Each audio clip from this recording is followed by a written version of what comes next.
Hi, welcome to the Dice Odyssey. I'm Batman, and this is Robin. 1 second. I'm Kas. And I'm Bryan. There you go. And we're here with Batman, Gotham City Chronicles. Yeah, and we're going to do a review today. This Kickstarter raised over $4 million on, $1 million. No, it raised that much on Kickstarter, and pretty much everybody's heard of it now. And by the way, they've just launched another Kickstarter, I think today, for Season 2. And wow. Now, if you're somebody who went all in on this, you spent well over $300. No, sir. Can I come to your house? Yes, please, because we did not receive the Wayne Manor expansion or Arkham Asylum. Or the Arkham Asylum, but I'm actually considering going in to get that, funny enough, because I really, after playing this, I kind of want to get it now. But anyway, this is going to... Yeah, that's right. So what we're going to do is just give you kind of an idea of how this plays, just, a general overview, and we're going to get back with our final thoughts. In Batman Gotham City Chronicles, you take on the role of a number of superheroes who are waging an all-out war against the city's most notorious criminals. Criminals such as the Joker, Two-Face, Green Goblin, wrong universe, Bane, the Riddler, and Mr. Freeze. You'll have a multitude of different kinds of boards to play on, including a bank heist, a chemical plant, a subway station, and this amazing board full of trucks and boxes and crates. 1 to 3 players will take on the roles of different heroes in the Batman universe. The villain player will receive the villain board. You will choose a scenario. You will set up the board. You will set up the hero and villain boards as each scenario tells you to. On your hero board, you're going to have action points in the form of red cubes. Now you have a reserve area, which is where you're going to primarily take your cubes out to use them for actions. You have a fatigue area, which shows used actions. Then you have your wounded area, which is where cubes can no longer be used for actions. You have a token that denotes whether or not a hero is in active stance or in rest stance. You'll have several different areas you can use your cubes for different actions. There's also the color of the die that you can use for each area and the maximum amount of actions that can be used on that turn. Now, each hero board is going to have a multitude of symbols that denotes their specific powers. Some of them are general, but many of them are specific to that character. In the middle of the hero board, it shows you the automatic amount of movement you're able to use before you have to start paying for it. For example, Batman here has a movement of 2 that's free. Once you go past this movement, the next time you want to move, you use any available action points and put them into the movement slot. Now, if you look underneath your free movement icon, you'll notice on Batman, there's a 4 and then a 6. And what this denotes is how much equipment you're carrying with you that's not part of your utility belt, which is located at the top right of your hero board. Equipment cards will have a certain amount of weight added to them. This is called your encumbrance. If Batman carries a 4 or 5 amount of encumbrance added to his weight, he reduces his free movement by 1. If he has 6 or more, he has no more free movement left. Let's go ahead and take a look at some of the types of equipment you can carry. There's things like a shotgun, baseball bat, gas capsule, a bow and arrow, med kit, C4 block, gas mask, hacking equipment, and the list goes on and on and on. Now that's normal items. What kind of items can you carry with the utility belt? You have things like perforating batarangs, explosive gel, armband computer, normal batarangs, claw, a bat cape, a grappling hook, tear gas, and so on and so forth. As long as your hero, whoever it is, has an actual utility belt, they can carry these things.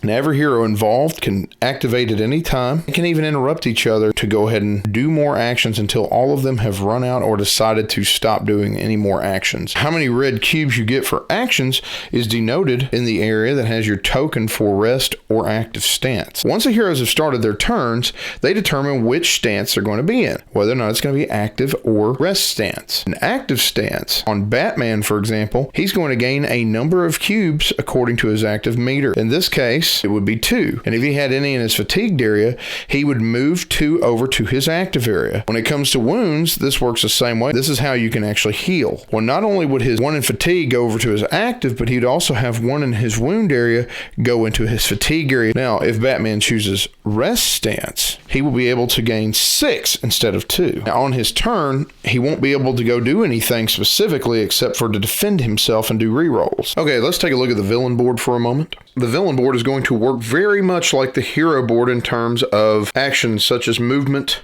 defense, and rerolls. You have these 3 areas here. This is your river system. And as you see these numbers at the top above each tile, this denotes how many action points you're going to pay for each tile activation. For example, thugs, you would pay 1 point to activate that tile. And every thug that's on the board will be allowed to be activated. You could also choose to activate any of the other tiles as long as you have the action points to do so. Now, every time you activate a tile, you pick it up out of its slot, you move it to the very end of the river, and you slide the rest of them down, which causes the price to drop for activation for any of the other tiles. Now, there's also a warning tile, which can stand for many different types of things according to scenario. Now, in this scenario, you can get 5 reinforcement points to be spent towards bringing more characters onto the board to use against Batman and his allies. You'll find your reinforcement points down at the bottom right of any of the villain tiles that have them. And every time you pay the cost represented at the bottom, you can bring 1 figure back on from that tile. At any reinforcement spot, the villain tiles will be slightly similar to the hero boards. One thing that's slightly different is that they also have life points and defense points represented at the top. If the heroes are able to launch an attack that equals or exceeds these points added together, a figure is shown to be defeated and taken off the board. If all the figures that tile represents is taken off the board, that tile is considered to be neutralized, and then that tile is now flipped over and put near the end of the river. Now, there are ways to revive this tile and figures, but I'll let the rulebook explain all of that. And also, similar to the hero's upkeep step, the villain upkeep step will allow the villain to recover a number of energy cubes. That's in general what you typically need to know to work the command post. Now let's take a quick look at what a typical round might look like. Batman is starting here from what it looks like on top of a wall. And he wants to attack a thug down here on the ground level. At the back of the scenario book, you'll have different maps of each game board that lets you know height levels, whether or not you for sure have line of sight, so on and so forth. All of these things you will take into account when moving. Batman is in a height level that's going to cost him 2 extra points of movement. He'll still have to pay 2 more action points to climb down this wall. Now, he could fall, but then he'd have to roll yellow dice to see whether or not he takes damage. Now, Batman has a natural parkour of 1 for movement, which means whether he's climbing or jumping will decrease the amount of movement points he needs to actually move when it comes to different levels. Now, equipment and items can help you with the same kind of things. For example, if Batman has a grappling hook, this would remove 3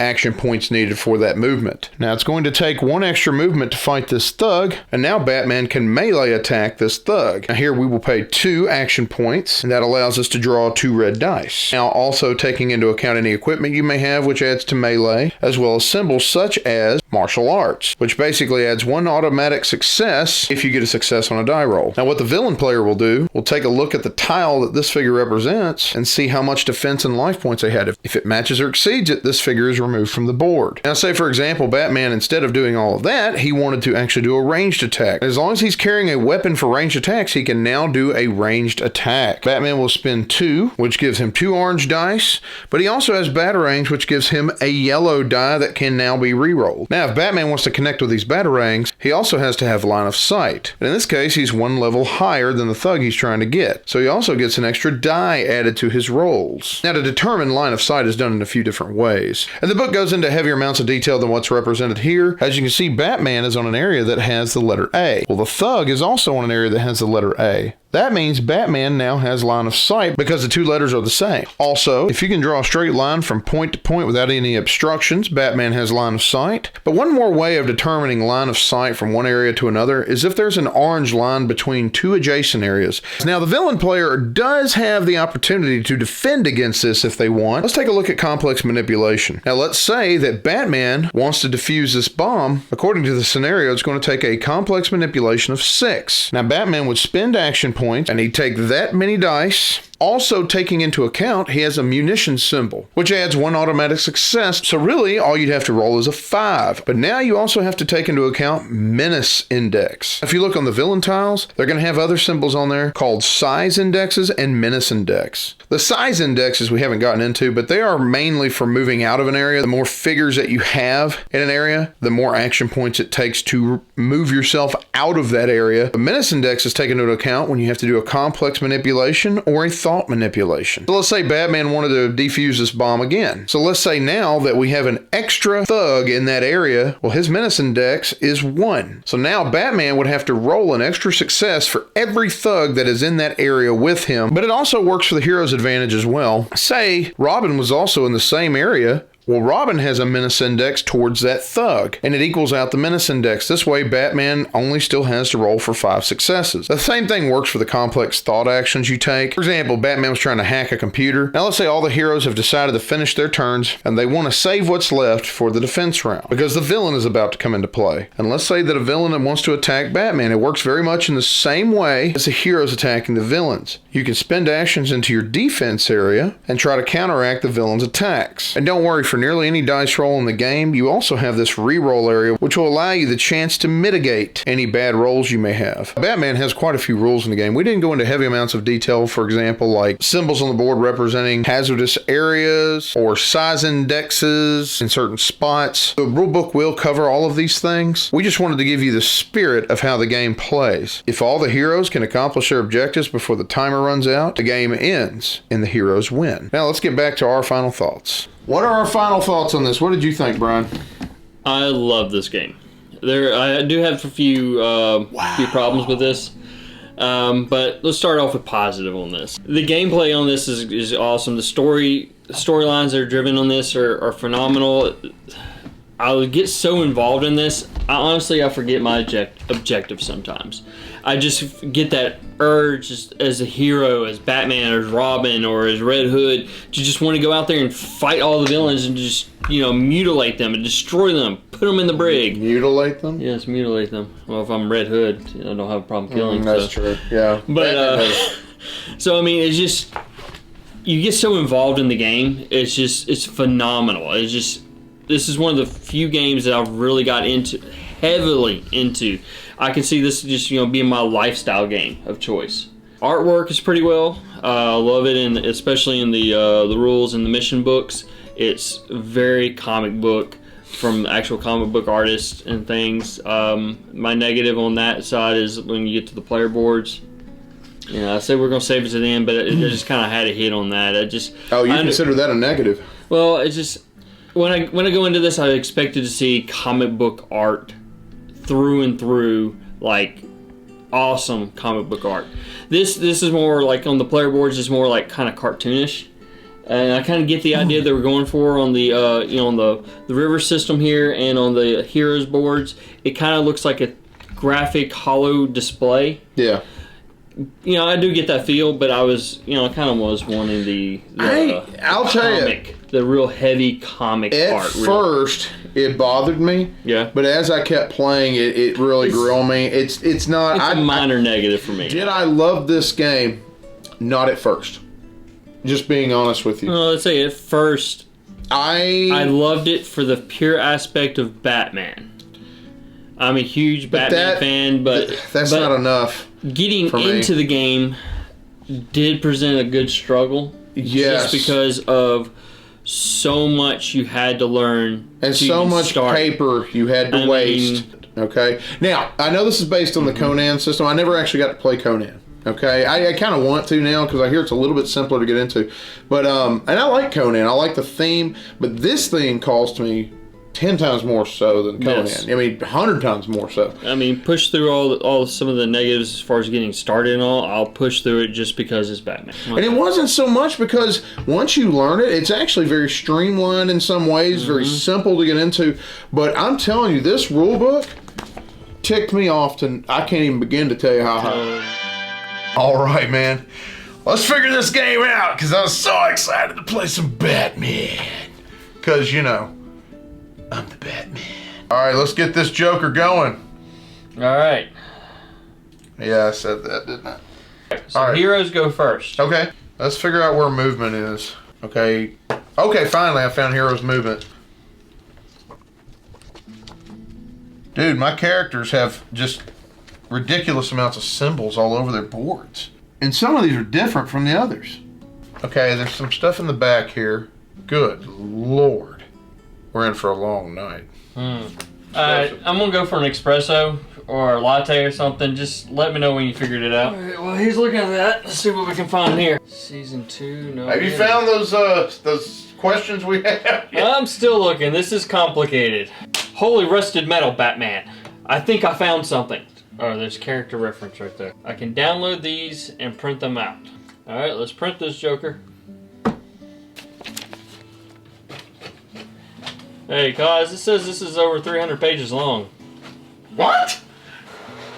Oh, and I can tell you right 58 pages. just from hearing him say that, I can tell you I got into it to try to find some things, and I just threw it back at him and said, you do it. Yeah, really. I mean, and I'm telling you, it's not because they don't have everything you need here. Oh, there's some of that beautiful artwork. It's more of locating it's the what you're structural, wanting. it's the structural foundation. Like the way that they structured the rule book in some ways, it's certain things are not found exactly where you would think they were found, and then it's like almost like flow charts and spreadsheets in some ways.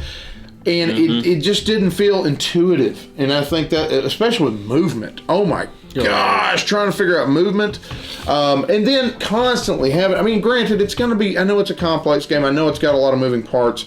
But it shouldn't be that difficult to figure some of this stuff out. I mean, we had our rules lawyer, Riley, who is analytical. He had a hard time. He got a lot of the rules wrong. I honestly feel like I need to go to school to get a PhD or a master's just to figure this rule book out. Well, I'll say this. Like I said, at first, that's how I felt. And I will say, the minute we went to BGG and printed out pages and pages and pages of facts and so much easier. And player aids, because really, this game, and I'm really not trying to sound negative right off the bat, but I'm trying to get it out of the way so I can go to my positives. This game desperately needed better player aids than it got, because trying to pass this book to help people figure out symbols, because a lot of the symbols are not generalized across the board. Each character in some ways has their own symbols, which by the way, you'll have 1 or 2 pages per character for your player aids when you print them off of BGG. This should have been included with the game. A game that raised over $4 million, had such amazing, beautiful production quality. They should have been laminated with comic book art on top of it, or on the back of each character. It's unacceptable. Now, granted, I'm not trying to trash Monolith. They did a great job. Everything else about this game, just about, I absolutely adore. Let me get off the negative for a second. Many of your scenarios are going to take you like anywhere between 45 minutes to an hour, to an hour and a half, you know, and that's good.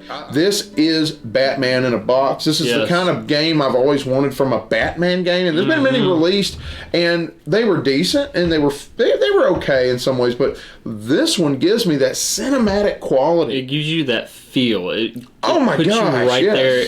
Like I said before, I forget the scenario I'm going on. Yeah. You know, I'm supposed to go stop these bombs from going off, and all I can think about is like, I'm Batman, I'm Robin, I'm Red. I'm gonna go kick some butt. Yeah, that's what I want to do. But you got to stay focused. The resource management system of your action points, I love that, because it makes me have to make some very tense, hard, tough decisions every second of the game. You're trying to think 2 or 3 steps ahead. Do I want to take that extra movement point, or do I want to save one of those in case the villains attack me? Yeah. Because, granted, you're going to want to do everything you possibly can, and then the villains are going to come in and they're going to whoop you. Yeah, absolutely. Destroy you. I'll tell you the part for me that made me feel like Batman for the first time in the game. Like, once we got it figured, I think we were on our 3rd game in, and we started really getting it down.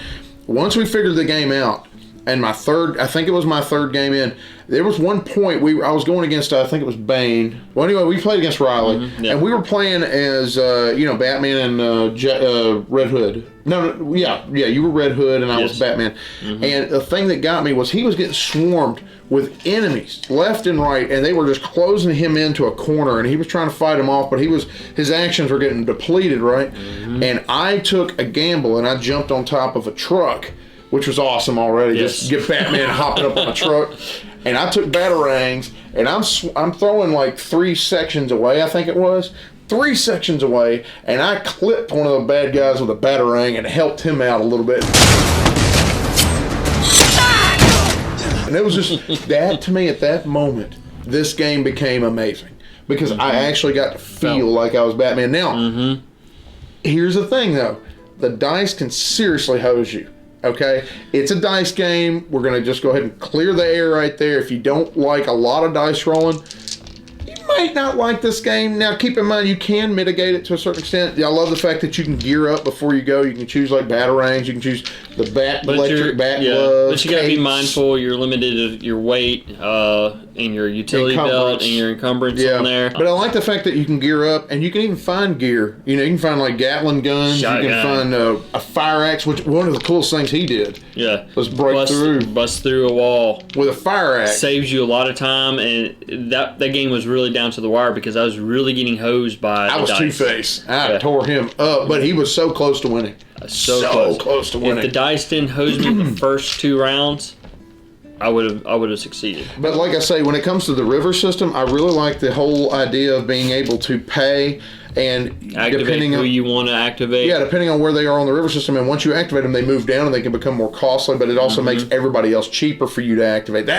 You got to decide what's more beneficial to get you that Bane out, the supercharged Venom Bane out immediately, or just kind of wait till he gets to like the number 1 slot and then use him then. Absolutely. So you really got to kind of decide where you want to go, play your strategy out very well on that.